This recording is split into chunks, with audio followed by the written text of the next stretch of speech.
তো আজকে চললাম ঘাগরবুড়ি মন্দির পুজো দিতে। তো সাইকেলটা বার করে নিলাম আর যেতে লাগলাম বাস স্ট্যান্ডের দিকে। তো প্রথমে সাইকেলটা স্ট্যান্ড করে দিলাম আর চলে গেলাম আমি বাস স্ট্যান্ডের দিকে।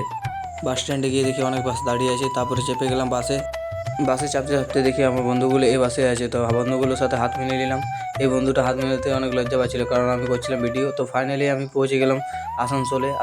আসানসোলে একটু ঘুরে ফিরে করে ডাইরেক্ট চলে গেলাম আমরা ঘাগরবুড়ি মন্দিরে। তো এখানে কিছু সামান কিনে নিলাম যেটা পুজোতে কাজে লাগে, তারপরে চলে গেলাম মন্দিরের দিকে। তো আমি প্রথমবার ঘাগরবুড়ি মন্দির আসছি, তো ভিতরটা দেখতে কিছু এরকম আছে, আর আগে থেকে দেখছি এরা পুজো করছে। তারপরে আমরা পুজোটা সেরে নিয়ে আর চলে যাবো বাইরের দিকে কিছু ফটো টটো তুলতে। যদি ভিডিওটা ভালো লাগে তাহলে লাইক কমেন্ট শেয়ার করে দাও। আর এখানে কিছু কিছু ঠাকুর আছে, সেগুলো তোমাদেরকে ভালো করে দেখিয়ে দিই, তোমরা এনজয় করো। এখানে ভিডিও শেষ করলাম, টাটা বাই বাই। তোমরা একটু ভিউটা দেখে নাও।